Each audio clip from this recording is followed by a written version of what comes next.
Okay, so hello everyone. My name is Ananya. Welcome to my channel. Uh, just for the context, I have cleared 4 UPSC prelims.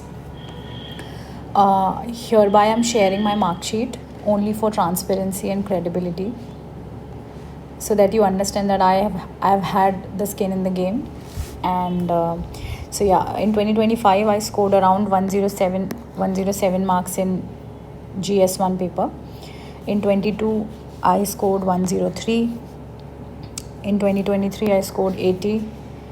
And in 2021, I scored around these many marks, which were around 10-12 marks above the cutoff. Now, the intention of this video is to simply share how I approached my UPSC Prelims 2026 and the kind of thinking that helped me navigate a difficult paper, a very difficult paper indeed. And yesterday, the UPSC keys were out, so I would like to share how am I scoring.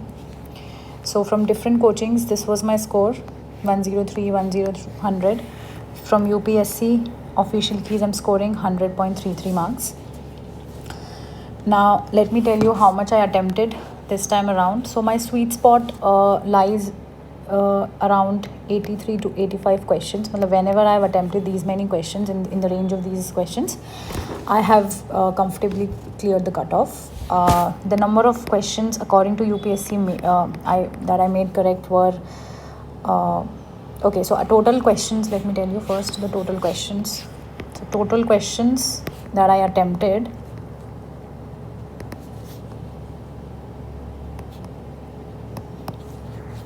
were 83. Incorrect out of them was 23. So my score hovers something around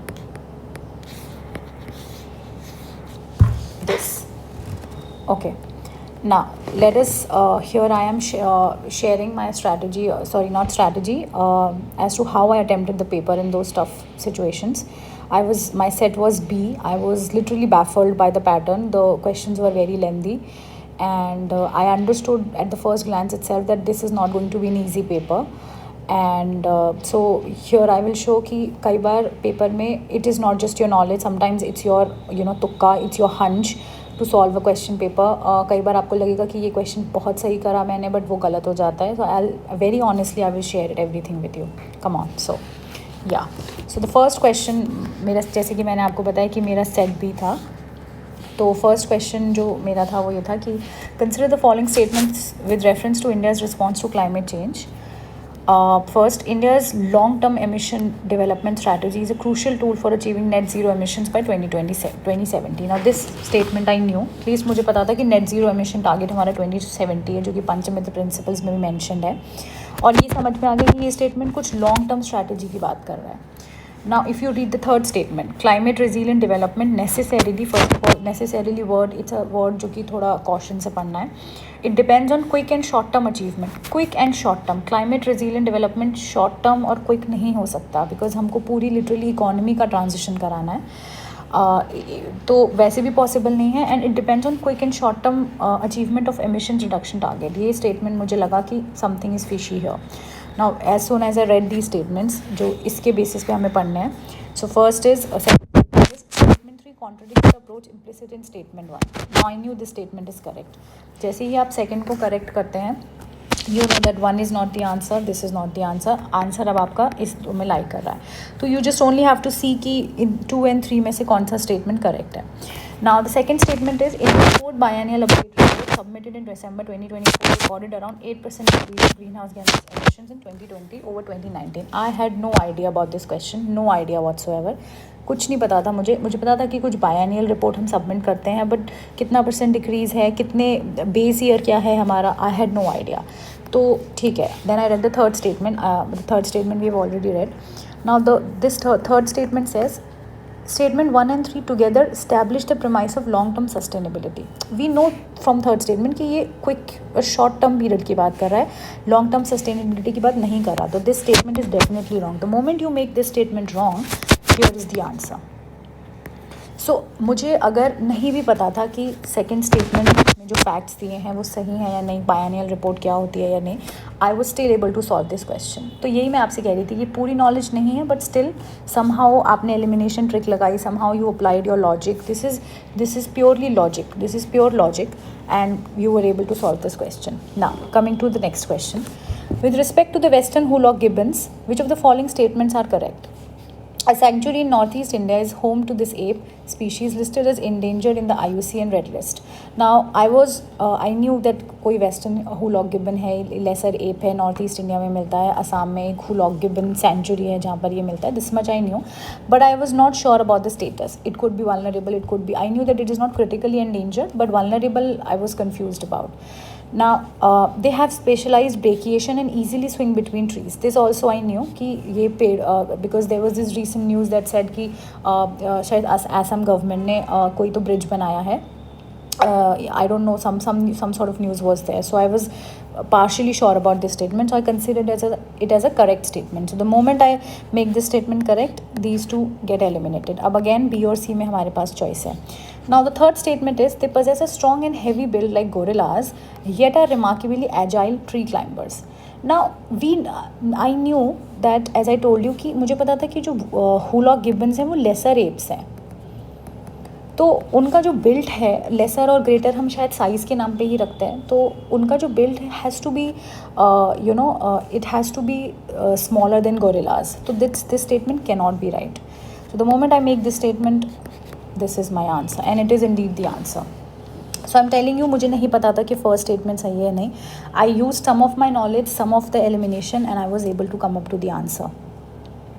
again I am saying, ये पता होना कि आपने western Whoolock gibbons के बारे में पढ़ा है कि उनकी कोई असम में सेंचुरी है, वो ब्रेकिएशन करते हैं, it is knowledge, but it is also थोड़ा सा ये भी है कि आपने अगर पढ़ रखा है तभी आप इसका जवाब दे सकते हैं. But again still a manageable question, you could have managed it अगर थोड़ा सा आप ट्रिक्स लगा के इसको करते तो. Now next question, this is perhaps one of the question जो आपको दिखाता है कि importance of PYQs. Which of the following best explains the rationale for protecting mangrove ecosystems in the context of climate resilience?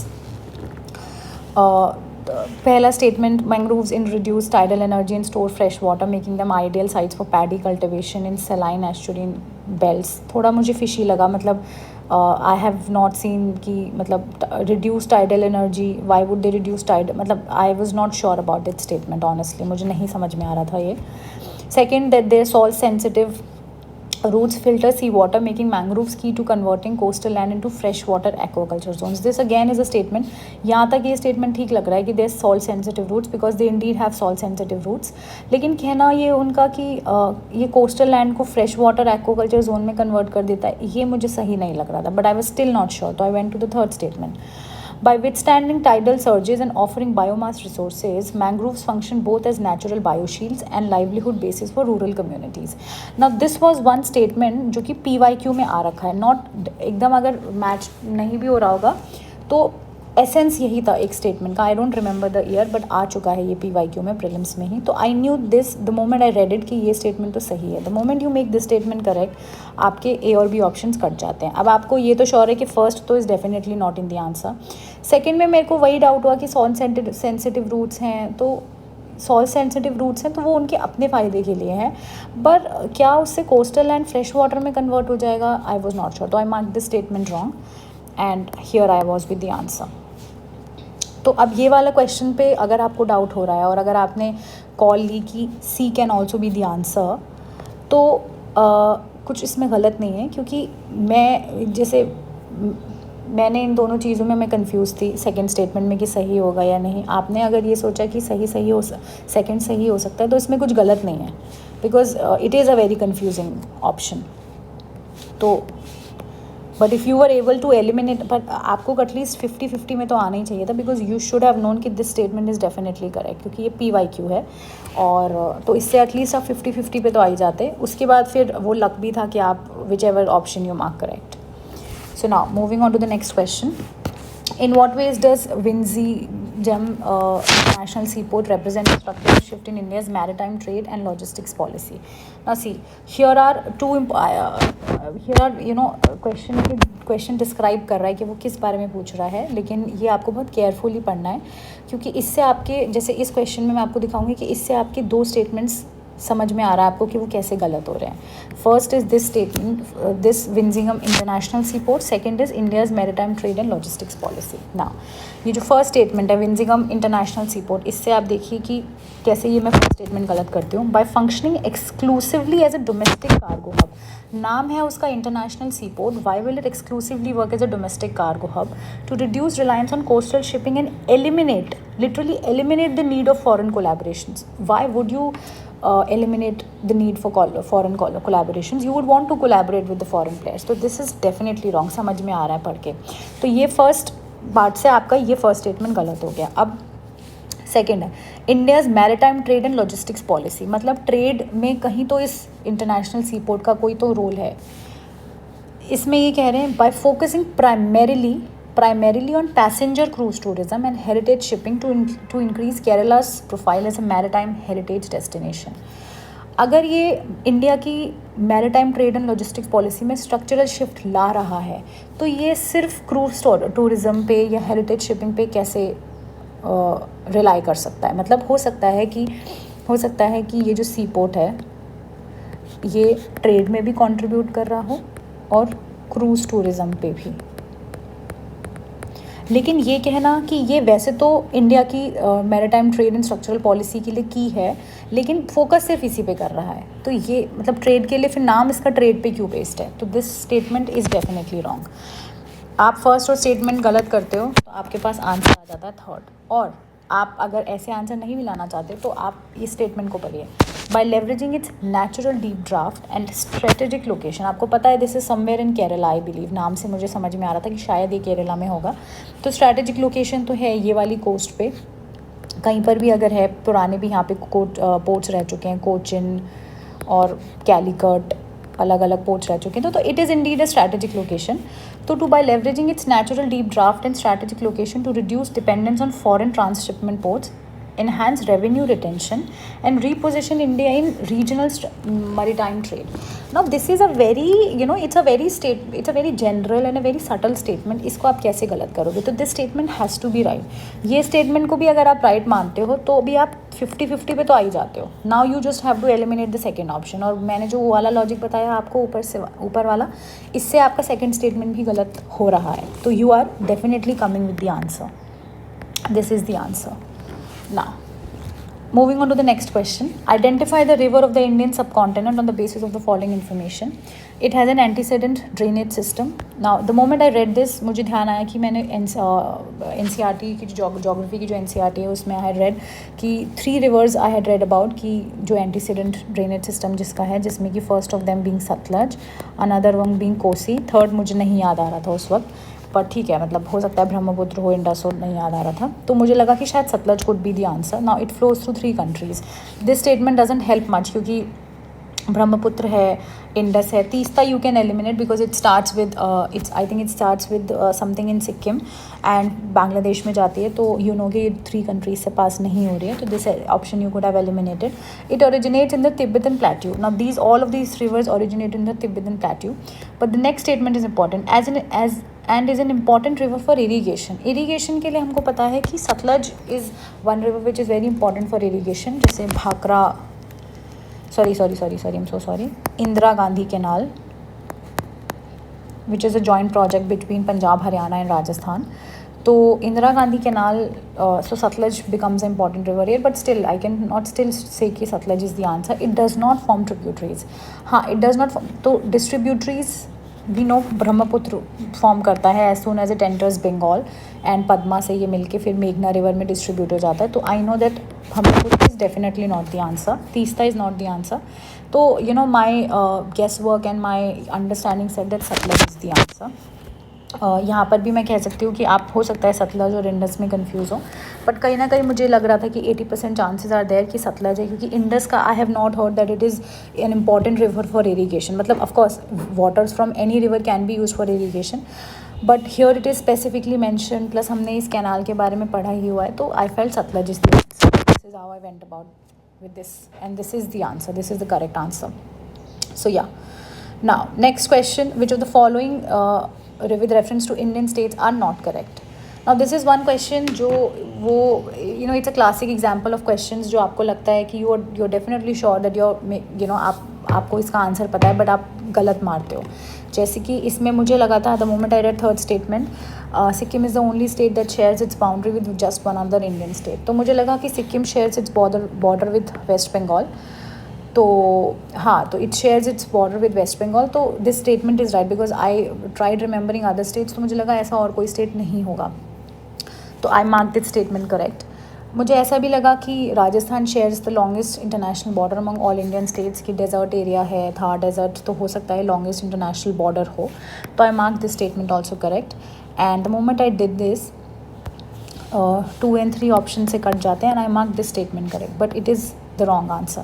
The correct answer to this is the correct answer to this as given by UPSC keys is C. This is the answer, which is 2 and 3. Now अब आप देखिए, मैंने जो 2 statement सही समझे थे कि राजस्थान का ये वाला स्टेटमेंट भी सही है और सिक्किम वाला भी, ये दोनों ही मेरे गलत है. तो ऐसा हो जाता है एग्ज़ाम में कि मतलब ये मेरा आंसर तो गलत हुआ ही, लेकिन इससे ये भी मुझे लर्निंग मिली कि कई बार हम बहुत श्योर होते हैं किसी स्टेटमेंट के बारे में और कि ये तो सही होगा ही, और वही गलत निकल जाता है. तो it is okay, I mean you are allowed to make some casualties in paper, क्योंकि अगर आप रिफ्रेन करेंगे अटैम्प्ट करने से तो फिर आपके अटैम्प्ट्स ही कम होंगे, एंड परहैप्स आप ऐसे भी कट ऑफ से नीचे आएंगे. तो I think it is very important that you realize that you will have to take some risks. Okay, now which of the following statements with regard to the arrival of Amur falcons at Deong Lake in Nagaland each year from Mongolia are correct? It showcases how sustained local conservation efforts can contribute to the arrival and protection of international migratory birds. Now, this statement I knew is correct क्योंकि मैंने पढ़ा था कि अमूर falcons जो हैं उनकी मतलब उनका नंबर बढ़ गया है after people in Nagaland, some tribes in Nagaland are making concerted efforts उनको वापस लाने के लिए और वो ecosystem provide करने के लिए. This statement I knew is correct. Now, इस लॉजिक पे मैंने ये काट दिया. अब third statement, it confirms that Amur falcon have adapted to permanent residency in India due to favourable habitat changes. Now एक तो वैसे भी एलिमिनेशन से ये स्टेटमेंट थर्ड स्टेटमेंट गलत हो रहा है, और वैसे भी it how can it confirm कि they have adapted to permanent residency, and why would they permanent reside there. वो माइग्रेटरी बर्ड्स हैं, तो वो टेम्पररीली कहीं रिसाइड करती हैं and they keep on moving. तो ये स्टेटमेंट तो वैसे भी गलत है. Now second statement will decide कि हमारा आंसर क्या होगा. So second statement is it reflects the global success of advanced tracking technologies that guide migratory birds back to their stopover sites. Now first of all जो word मुझको थोड़ा सा doubt create कर रहा है is global success, okay, of advanced tracking technologies. मुझे ऐसा लगा that these two statements are contradicting. यहाँ पे ये कह रहे हैं कि local conservation efforts ने contribute करा, और फिर यहाँ पे कह रहे हैं कि global success of advanced tracking technologies. तो इस लॉजिक पे मैंने ये सेकंड स्टेटमेंट हटा दिया, क्योंकि थोड़ा सा प्रॉब्लम अगर यहाँ तक भी वो कहते हैं ना it reflect the success of advanced tracking technologies, I would have bought this statement. But to say global success, I mean Amur falcon के लिए क्या ग्लोबल लेवल पे बहुत ज़्यादा एफर्ट्स हो रहे हैं, आई एम नॉट श्योर. तो बाय दैट लॉजिक मैंने ये भी कर दिया, and this came out to be my answer. अब देखो इस क्वेश्चन में आप बोलोगे कि ऐसे थोड़े ना आप मतलब अपनी मर्ज़ी से सेकंड स्टेटमेंट एलिमिनेट कर सकते हो. एग्ज़ाम में ऐसा होता है कि अब आप 50-50 में फंस गए थे ए और बी में, तो आपको एक आंसर पे तो जाना ही था. मतलब ऐसे questions I always prefer to attempt, क्योंकि वैसे भी क्वेश्चंस डिफ़िकल्ट है तो नंबर ऑफ़ अटैम्प्ट्स कम होंगे. अब ऐसे क्वेश्चंस भी अगर हम छोड़ दें तो फिर कैसे बात बनेगी. तो ऐसे क्वेश्चंस में अगर आपको एक कॉल लेनी है तो आप देखो कि how the two statements are not making sense together. कि मैं बोलूँ कि वो लोकल एफर्ट्स की वजह से उनका अराइवल जो है वो बढ़ गया है, नंबर ऑफ माइग्रेटरी बर्ड ज़्यादा आने लगी है, but it also reflects the global success of advance tracking technologies. मतलब किस चीज़ से आई वो. तो 2 स्टेटमेंट मुझे कॉन्ट्रोडिक्टरी लग रहे हैं. I eliminated B option and I was with the answer. So this is the answer, correct answer. Now, coming back to the next question, which of the following are the objectives of the Rainfed Area Development Initiative under the National Mission on for Sustainable Agriculture? Now, I have, मुझे पता था ये कोई mission है इसका, there are 7-8 missions, किसी तो national action plan for climate change, इसके अंदर there are I think around 8 missions, one of them being national mission for sustainable agriculture. लेकिन उसका ये कोई initiative rain fed area development, I had not read about it. Now first statement is very easy to eliminate, encouraging monoculture in rain fed areas. जो areas already rain dependent हैं, जहाँ पे इसका मतलब रेनफॉल की कमी है, वहाँ आप monoculture why would you want to introduce. This statement is definitely incorrect. तो आप ए और बी को काट देते हैं. अब आप सी और डी में आपके पास चॉइस है. थर्ड स्टेटमेंट आपको पता है, आप इससे सही हो जाता है. Enhancing productivity and minimizing climatic risk through integrated farming system. ना integrated farming system is one topic जो मेंस में भी कई बार पूछा गया है. We know that it is it is a pro environment system. ये it is a good system, अच्छी बात हो रही है ये, तो ये सही होगा. प्रोडक्टिविटी इन्हांस कर रहा है, क्लाइमेट रिस्क रिड्यूस कर रहा है. This is definitely correct. और ऑल्सो एलिमिनेशन से वी नो कि third statement is definitely correct. Now अब कंफ्यूजन आता है सेकेंड स्टेटमेंट पे, increasing rice cultivation in irrigated regions. Now आप अगर वैसे देखो, इट डजंट मेक सेंस कि हमको अगर हम रेन फेड एरिया का डेवलपमेंट कर रहे हैं, तो वाई वुड वी से कि हम राइस कल्टिवेशन को इरीगेटेड रीजन्स में इंट्रोड्यूस करेंगे ना. एक लॉजिक से मिलेगा कि ये स्टेटमेंट सही हो सकता है कि मतलब द एफर्ट मस्ट बी कि इरीगेटेड रीजन्स में अगर हम राइस कल्टिवेशन करें, जो कि राइस एक वाटर इंटेंसिव क्रॉप है, तो रेन फेड एरियाज़ में राइस कल्टिवेशन कम हो जाएगा. मतलब हम रेन फेड एरियाज़ में एटलीस्ट वाटर इंटेंसिव वो नहीं लगाएंगे. लेकिन वो लॉजिक भी, that logic couldn't convince me, क्योंकि अगर ऐसा है तो हम इस स्कीम का पार्ट इसको क्यों बनाएंगे. That increasing rice cultivation, rather the initiative must be कि यहाँ पर रेन फेड एरिया में हम कुछ वाटर हेल्दी क्रॉप्स लगाएंगे. क्रॉप्स लाइक मिलेट्स, जो कि कम वाटर यूज़ करते हैं. They are drought prone, they are climate friendly crops. तो ये स्टेटमेंट मुझे उस लॉजिक से गलत लगा कि अगर इफ़ ऑब्जेक्टिव्स अगर हमें स्कीम के मेंशन करने हैं, तो हम मेंशन करेंगे कि इस एरियाज़ में हम इस तरीके की क्रॉप्स लगाएं, ना कि ये बोलें कि irrigated regions में हम राइस कल्टिवेशन बढ़ाते हैं. This statement sounded fishy to me, so I eliminated the second option too, and this I went with this answer, and this is the answer. आप पहले देख सकते हो, पहले मैं सी को लगा रही थी बिकॉज मुझे सेकंड पे लग रहा था कि शायद सही होगा, but then I realized कि नहीं, ये इस मिलेट्स वाले लॉजिक से I eliminated this option and I was here with the answer. Now the next question, which of the following are the most significant implications of obtaining OECO-Tex certification for EriSilk in the global textile industry. Now OECO-Tex certification, EriSilk, I had only heard about silk. EriSilk के बारे में भी मुझे नहीं पता था कुछ. OECO-Tex certification, I hope I'm pronouncing it right.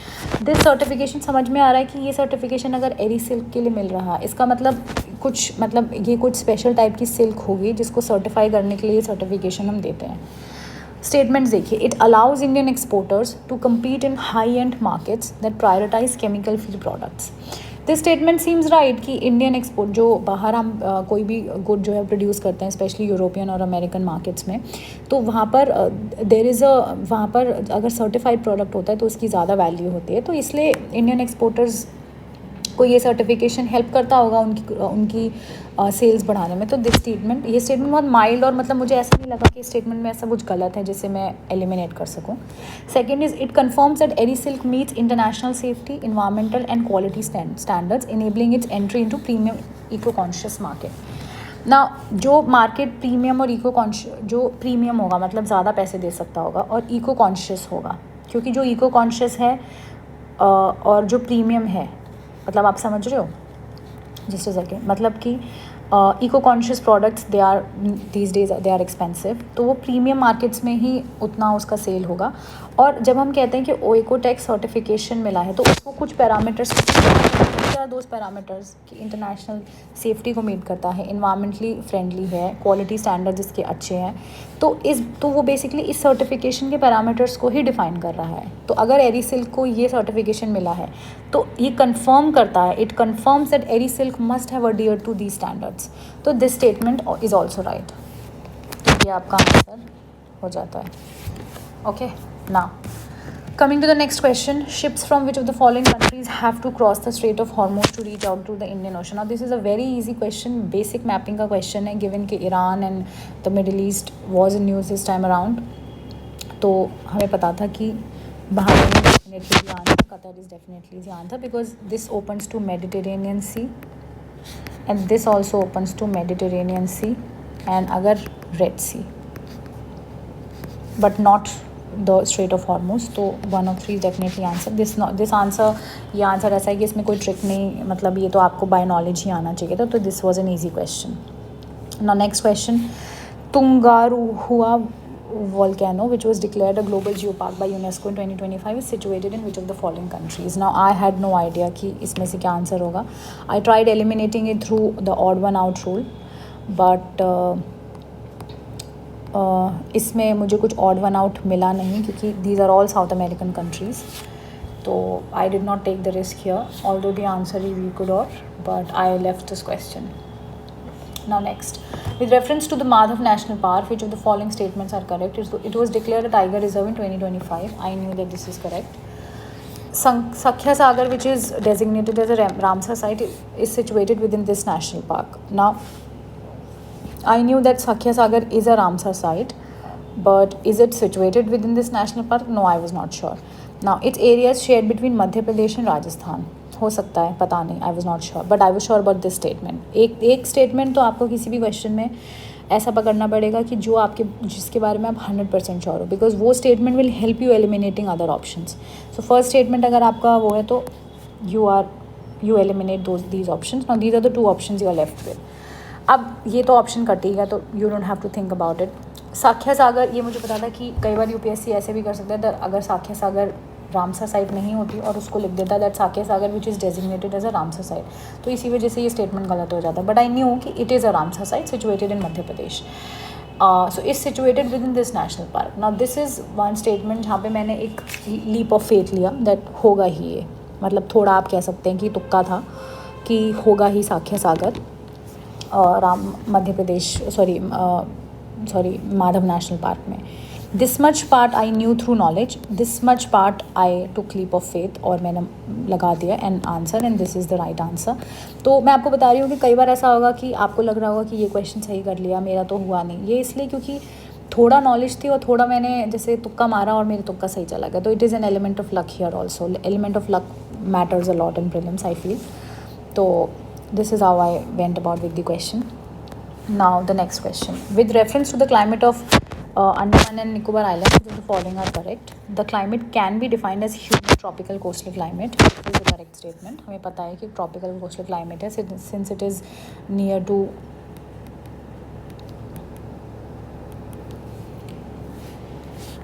just a second,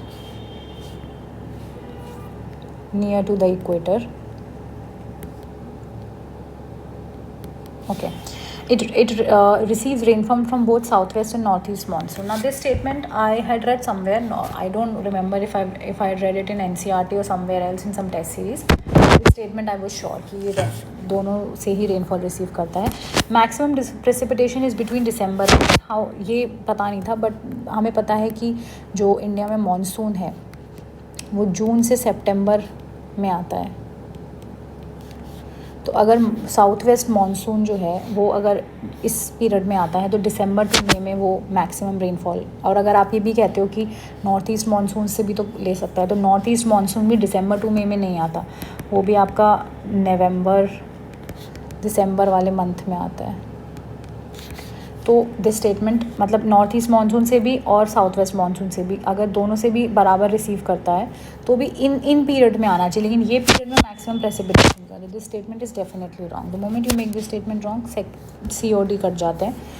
bye knowledge you know that both first second statements are right, तो ये आंसर हो गया आपका. Now moving to the next, which of the following geographical features और phenomena are associated with peninsular block of India? Submergence of parts of western coast due to tectonic activity. Now we know कि जब Himalayas का formation हो रहा था और जब जो इंडिया का जो ये है द पेनिनसुलर ब्लॉक है, जब ये ऊपर जा रहा था और फिर जब हिमालयाज़ का ऊपर फॉर्मेशन हुआ तो कुछ टेक्टोनिक एक्टिविटीज़ की वजह से जो ये वाला वेस्टर्न कोस्ट है ये सबमर्ज हो गया था. This part we have studied, we all have studied. जिसमें कि हम पढ़ते भी हैं कि द्वारका वाला region in Gujarat, it is a submerged mythology में भी वी नो दिस. तो this statement is right. The moment you make this statement right, C and D gets eliminated.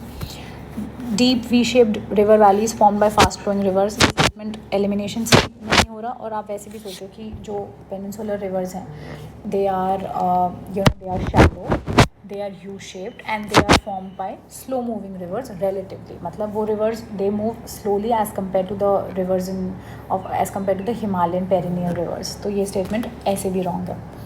Second statement, presence of residual mountain ranges such as the Velikonda hills and the Mahendragiri hills. Now Mahendragiri hills I had read about क्योंकि ये कुछ time पहले तक जो eastern Ghats है उसकी highest peak हुआ करती थी. तो दिस आई न्यू कि ये पेनिनसुलर प्लेट्यू पे ही है. लेकिन Velikonda hills I was not sure about. But Velikonda Konda हमें पता है कि it must be some place in Andhra Pradesh. I am still not sure कि ये आंध्र प्रदेश में ही आता है. बट मुझे लगा कि वेलीकोंडा नाम से कि हो सकता है ये आंध्र प्रदेश में आ रहा है. इसका मतलब पेनिनसुलर ब्लॉक का पार्ट है.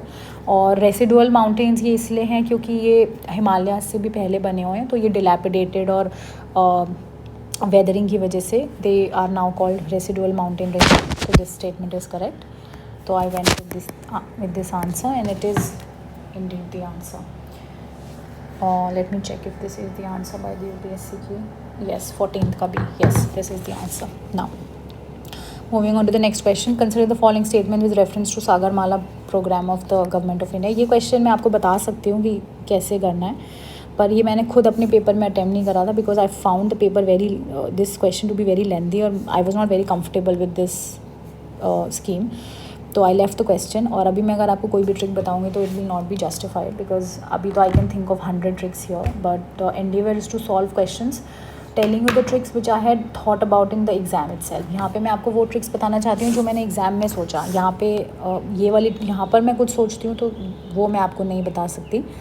तो इसलिए I am dropping this question. But इसका आंसर अगर आपको पूछना है तो इसका आंसर इज़ बी.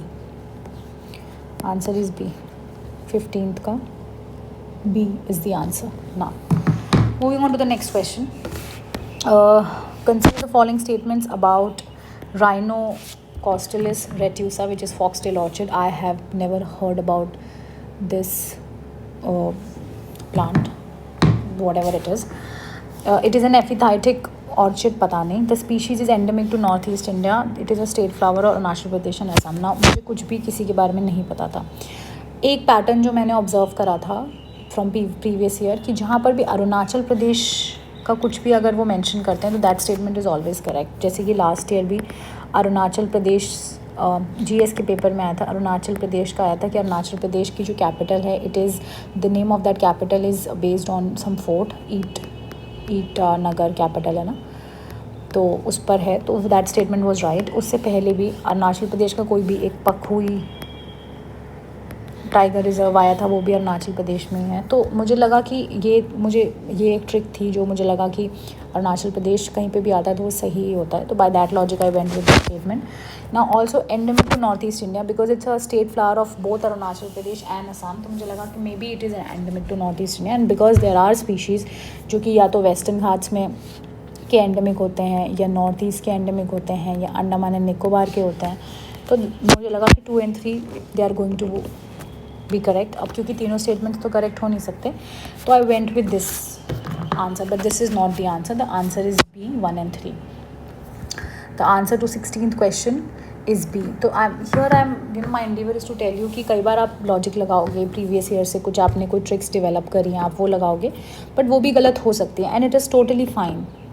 मतलब ठीक है. मतलब अब इतने सारे क्वेश्चंस में अगर आपका एक क्वेश्चन अगर गलत भी है तो ठीक है, वो इतना डैमेज नहीं दे के जाएगा. लेकिन हम डर के क्वेश्चंस अटैम्प्ट नहीं कर सकते कि इस वजह से कि गलत ना हो. ठीक है. तो answer is this. Let me answer is this. Now which of the following statements with reference to the Moldams built by the Thai Ohom Kingdom and inscribed as a World Heritage Site by UNESCO are correct? I had read, क्योंकि ये मोइराम्स शायद last year they were recognised by UNESCO, तो तब पढ़ा था कि ये burial grounds होते हैं रॉयल्स एंड नोबल्स के। तो थर्ड स्टेटमेंट तो definitely has to be correct, तो ए और डी तो आपका एलिमिनेट हो गया। अब आपको बाकी सारे स्टेटमेंट्स पढ़ने तो पढ़ लीजिए, लेकिन वो इट इज़ श्योर वेस्टेज। आप थर्ड स्टेटमेंट से आपको समझ में आ गया, इसीलिए मैं आपसे कह रही हूँ कि you have to find one statement जो डेफिनेटली 100% आपको पता है कि ये सही ही है। तो मुझे थर्ड स्टेटमेंट के बारे में मैं पूरा श्योर थी, सो इसलिए I eliminated first and fourth option. तो अब मुझे सिर्फ देखना है कि first, they acted as army fortresses. I had doubts about this statement, क्योंकि मुझे लगा कि हो सकता है, but then I remembered their structure. कुछ तो ये ना इस तरीके का इनका स्ट्रक्चर है, यहाँ पे फिर गार्डनिंग हो रही है ऐसे करके, you know like a cave, if I am not wrong. तो मुझे लगा कि ये आर्मी फोर्ट्रेस की तरह कैसे ही काम करेगी, मतलब अगर वो आर्मी फोर्ट्रेस बनाएंगे तो the structure has to be थोड़ा पैलेस वाला स्ट्रक्चर होगा, आगे थोड़े मतलब इस तरीके की यू नो मतलब जैसे भी बनाते हैं, आई एम नॉट श्योर, पर मतलब मुझे लगा कि it can not be an army fortress, इसके डिज़ाइन जो मुझे याद आया उससे। तो I eliminated this option. The moment I eliminated this is the answer, and ये आंसर सही है आपका। So now, next question.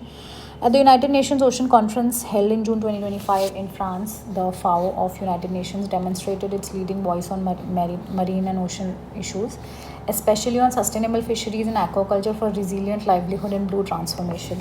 Which of the following combinations about the four betters proposed by FAO for blue transformation is correct?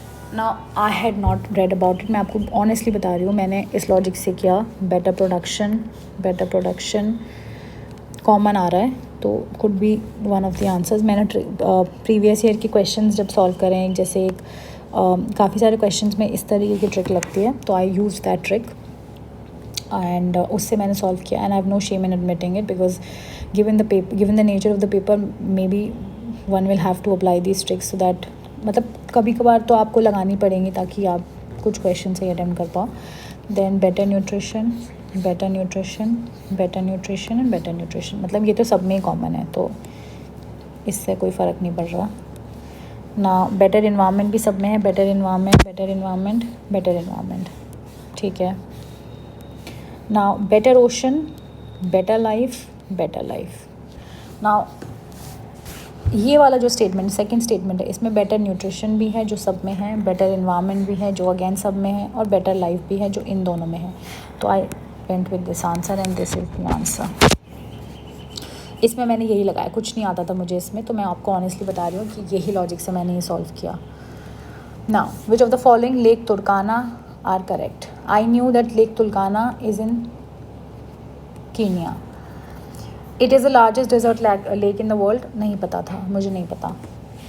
The lake is situated in south Sudan, definitely not, because it's situate. इसीलिए अब मेरे को एक statement, मैंने जो मेरी वो strategy है कि एक स्टेटमेंट या तो आप सही पकड़ लो या एक स्टेटमेंट हम गलत पकड़ लो, ताकि उससे आप एलिमिनेट कर पाओ। तो सेकेंड स्टेटमेंट तो डेफिनेटली करेक्ट है, और वो पूछ रहा है करेक्ट, तो सेकेंड तो कट गया। अब आपको फर्स्ट पता चल गया कि first is definitely right. Third statement सोचना है, this lake is listed as a UNESCO world heritage site and is also refer to as Z sea ना। मुझे दोनों में से कोई भी फैक्ट नहीं पता था, बट व्हाट आई थॉट कि अगर ये largest desert lake in the world है तो फिर यूनेस्को ने इसको world heritage site definitely recognise किया होगा। आप सोचो कि हमारा जो कंचनजंगा है उसको यूनेस्को ने रिकॉग्नाइज़ करा हुआ है, उसको तो मुझे लगता है कि कोई शायद उस ऐसा कोई फीचर नहीं है कि वो लार्जेस्ट है या कुछ है, फिर भी इट हैज़ रिकॉग्नाइज्ड। ऐसी बहुत सारी साइट्स हैं जो बट आप सोचो ये तो largest desert lake in the world है, तो there are very less chances कि यूनेस्को ने इसको रिकॉग्नाइज़ नहीं किया होगा। तो ये स्टेटमेंट तो करेक्ट है, and it is also refer to as Z C. Now Z C मैंने कभी सुना नहीं, but Z C I thought कि it is not a common name कि किसी और सी का नाम होगा और एग्जामिनर ने इसका नाम रख दिया होगा। प्लस देर आर वेरियस मतलब जैसे मिडिल ईस्ट में भी आपको ऐसी बहुत सारे लेक्स मिल जाएंगे जिनका नाम सी है, जैसे कि कैस्पियन सी है। It is not technically a sea but नाम उसका सी है, जैसे डेड सी है। It is not technically a sea but उसका नाम अगेन सी है। तो by that logic I thought कि होगा। Plus again I took leap of faith and I went with this statement and this is the answer. Okay, now moving to the next question. This question I had no idea. Which of the following is the first plan Vivo certified reducing emissions from deforestation and forest degradation project in India? नहीं पता था मुझे, मुझे लगा कि ये नाम अजीब सा है, एकदम बड़ा सा नाम है और अजीब सा है. इट इज़ मतलब हो सकता है यही आंसर हो और ये वाले ऑप्शन सब एग्जामिनर ने बनाए हों 4 ऑप्शंस पूरे करने के लिए. तो I went with this answer, पर sadly this is not the answer. The answer to this is C, Khasi hills. Okay, सो कोई बात नहीं, ऐसे क्वेश्चंस कई बार गलत हो जाते हैं.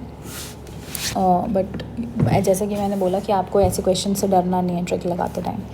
विच of the following Carnatic music ragas is similar to raga Bilawal in Hindustani music. नहीं पता मुझे, कार्नेटिक म्यूजिक के बारे में भी ज़्यादा नहीं पता. हिंदुस्तानी म्यूजिक के बारे में फिर भी बेसिक पढ़ा हुआ है.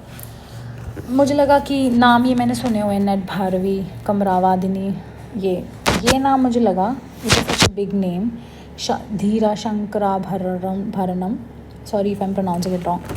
तो हंच था, प्योर तुक्का था. I went head with this question, with this answer. Now you can always say कि यार तुक्के से तो सही हो जाएगा, बट पता नहीं क्यों मेरे को ऐसा लगा कि बड़ा नाम है, थोड़ा कॉम्प्लेक्स नेम है, तो आंसर यही होगा. ये ऑप्शन सारे बनाए होंगे, तो दिस इज़ द आंसर. मैं आपको ऑनेस्टली इसलिए बता रही हूँ कि ये अगर मैं आपसे बोलूँ कि मैंने इसमें कोई ये लॉजिक लगाया, तो मैं आपको कोई झूठा लॉजिक बताऊँ, that will not be fair on my part.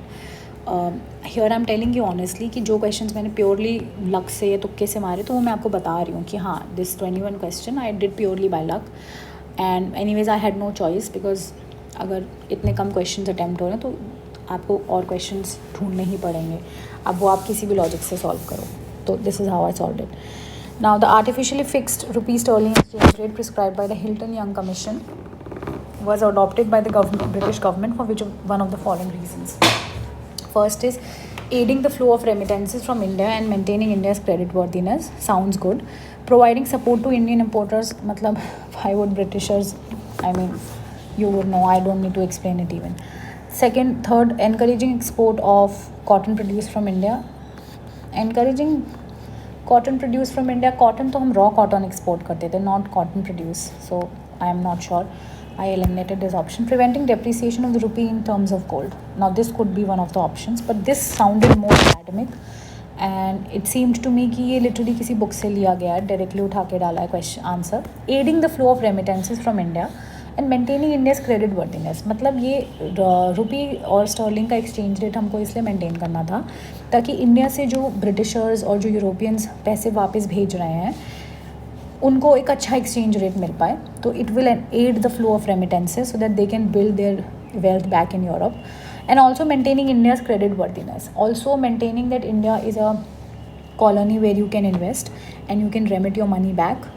और उसके लिए ज़रूरी है कि जो रुपी स्टर्लिंग एक्सचेंज है वो स्टेबल हो, ना कि कंटिन्यूसली या तो डिप्रिशिएट कर रहा हो या अप्रिशिएट कर रहा हो. तो आई थॉट कि ये स्टेटमेंट सही होगा एंड ये भी आंसर है. ओके, क्योंकि ये आप वैसे भी सोचो ना, ये आंसर इसलिए भी because Britishers work purely for their own interest. तो ये सारे ऑप्शंस में ये सबसे सूटेबल मैच लग रहा है. लग भी रहा है कि लैंग्वेज काफ़ी एकेडमिक है and so it is taking directly from a book और something. Now coming to next question. Pali text contain the first definitive references to coins कहापानाज, निक्काज, कमसका, The literary evidence from Pali text is corroborated by archaeological evidence of punch-marked coins from many sites, most of them made silver. Now this is a pretty much easy question simply because if you have read R.S. Sharma, तो उसमें वो clearly बताते हैं कि how coinage का development या emergence of coinage in an economy reflects कि वो इकोनॉमी अर्बन हो चुकी है और मनी इकोनॉमी में ट्रांजिशन कर चुकी है. क्योंकि अगर if there is a cycle, तो आंसर इसका जो है, and I was very sure about this. तो this I did purely by logic and I must tell you कि ये था एक साइकिल है ये कि अगर एग्रीकल्चर सरप्लस बन रहा है तो उसकी वजह से क्या होगा कि few people will only be able to, मतलब कुछ ही लोग इतना प्रोड्यूस कर पाएंगे कि सब लोगों का उसमें खाना हो जाए, ये सब दैट यू नो सबकी नीड्स पूरी हो जाए. तो फिर क्या होगा कि some people will migrate to urban areas, they will start investing or start practicing non-farming activities like trading, producing industry goods. और जब वो प्रोड्यूस करेंगे और उसको सेल करेंगे तो उसको सेल करने के लिए दे विल नीड मनी और कॉइनेज डेवलप होगी. ठीक है, तो इसलिए I went with both the options. This is the answer. let me check if this is the answer with UPSC also. 23, yes, this is the correct answer. Now this is one question जो मुझे बिल्कुल doubt नहीं था इसके बारे में. I was sure कि the two statements that I'm marking ये मैंने प्योर नॉलेज से किया. Now which of the following has a Nagara style शिखर.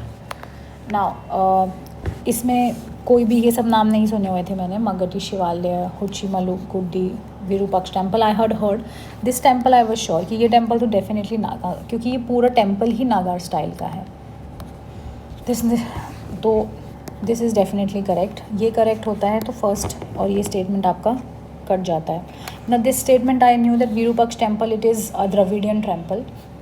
नीचे साउथ में बना हुआ है ये, तो this also I eliminated. Fourth also. अब आपका डाउट जो है, अब आपका जो कन्फ्यूजन है वो दो ऑप्शंस में रह जाता है ना. अब मैं आपको बताती हूँ कि how I went ahead with second option. ना हुच्चीमलुगुडी टेम्पल अहियोल, ये टेम्पल का नाम नहीं सुना मैंने, but I have heard about Aihole. Aihole जो है वो Chalukyas of Badami, Chalukyas of बादामी की कैपिटल थी. अगर और चालुक्याज आपके इस वाले पार्ट में आपको मिलेंगे.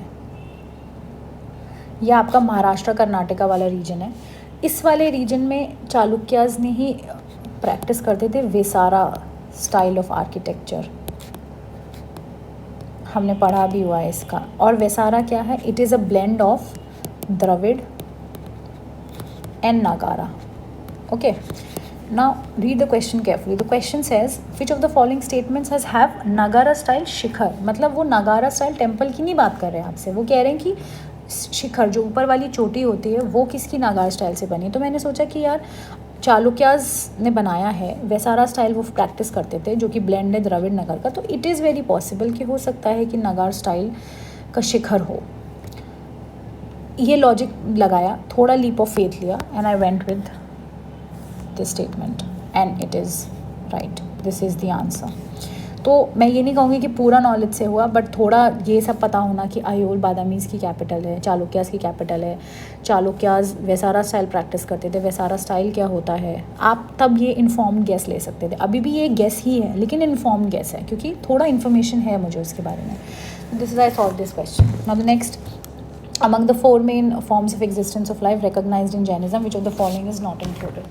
ना ये जो स्टेटमेंट है, ये स्टेटमेंट में पहले मैंने सोचा कि इसका आंसर यक्ष हो सकता है, बिकॉज बुद्धिज़्म में यक्ष और यक्षिणी इसका कॉन्सेप्ट है. इवन यक्ष यहाँ पर आपको दीदरगंज जो कि बिहार में है, और परखम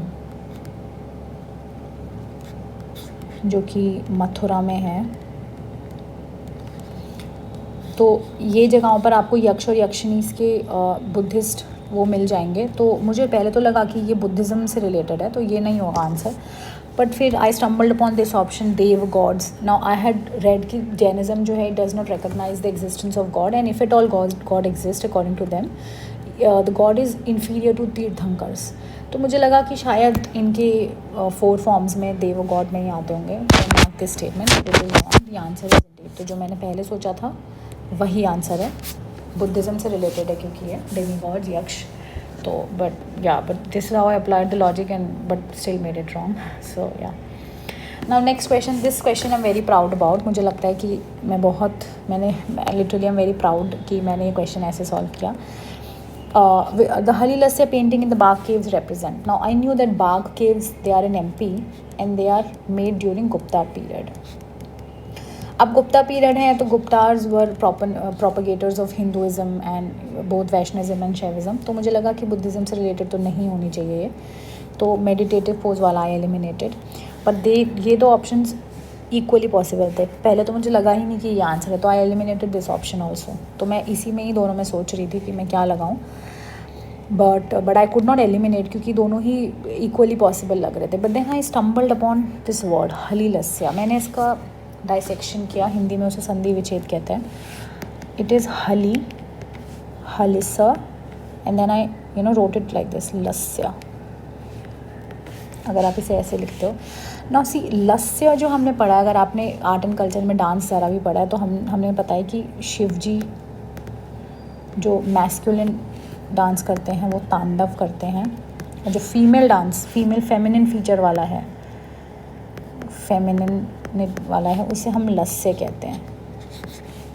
तो वहाँ से इट क्लिक्ड मी कि ये लस्से जो है ये हो सकता है, and because it's feminine dance, तो ये ही होगा आंसर। और उसके बाद मैंने लगा दिया, मैंने ये नहीं सोचा कि ये होगा, आई थॉट कि और यही आंसर है। तो this question I am very proud about कि ये क्वेश्चन मैंने इस लॉजिक से किया and it is a right question, right answer. तो ये मैं आपको बताना चाह रही हूँ कि कई बार आपकी डायरेक्ट नॉलेज, मैंने जब क्लासिकल डांस और पढ़ा होगा तो मुझे नहीं पता होगा कि ये नॉलेज यहाँ पे मेरी काम आएगी, but this is just to tell you कि अगर आप कोई भी चीज़ पढ़ रहे हो एंड इफ़ यू नो कि आप इसको कहीं अप्लाई कर सकते हो, तो you will be surprise to know कि आप कहाँ उसको, वो कहाँ आपको हेल्प कर सकती है। So that's it from my side. इस वीडियो में हम सिर्फ 26 क्वेश्चंस ही करेंगे क्योंकि बहुत लंबी हो रही है एनीवेज वीडियो। एंड सी आपको लग सकता है कि बहुत सारे क्वेश्चंस जो मैंने यहाँ पे अटेम्प्ट करे हैं, जिसमें कि बहुत सारे मैंने तुक्का मारा है, लीप ऑफ फेथ जिसको मैं बार बार कह रही हूँ वो ली है। पर मैं आपको बता दूँ कि ऐसे क्वेश्चन, ऐसे पेपर में you will not be able to find even more than 30 questions जो आपको एकदम शॉर्ट आते हो। पर 30 क्वेश्चंस पे हमारा पेपर नहीं सॉल्व हो रहा, because even if you don't score, you don't make any incorrect, आप 60 मार्क्स ही ला रहे हो, which is way below the cut off, predicted cut off at least.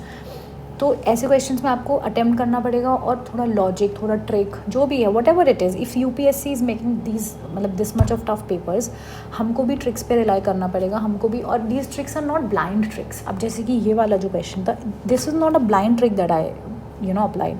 यहाँ पर मुझे ये पता होना चाहिए था कि अहियोल किंगडम चालुक्यास का कैपिटल है, चालुक्यास कौन सा स्टाइल ऑफ आर्किटेक्चर प्रैक्टिस करते थे, ये इन्फॉर्म्ड गेस है। तो don't shy away from taking those risks, and this is how I solved the paper. ये 26 क्वेश्चंस को सॉल्व करने का ही वीडियो है। एंड दिस वीडियो, मैं इसमें डिस्क्लेमर ये भी देना चाहती हूँ कि आई am not here telling you that this was an easy paper, or that this was a paper where you could have easily scored above 100 or something, but I'm just telling you कि अब अगर difficult paper आ गया है तो solve तो करना है, marks तो लेकर आने हैं। तो अगर आगे भी अब ऐसा कोई डिफ़िकल्ट पेपर आता है हमारे पास, तो हम डरे ना उस चीज़ से, और हम somehow manage ourselves and maneuver that paper and somehow score marks which are above the cutoff. So yeah, that's it from my side. I hope you like the video, and अगर आपको ये वीडियो पसंद आई, so please do like, share and comment so that I'm motivated to make more such videos. Okay, thank you so much.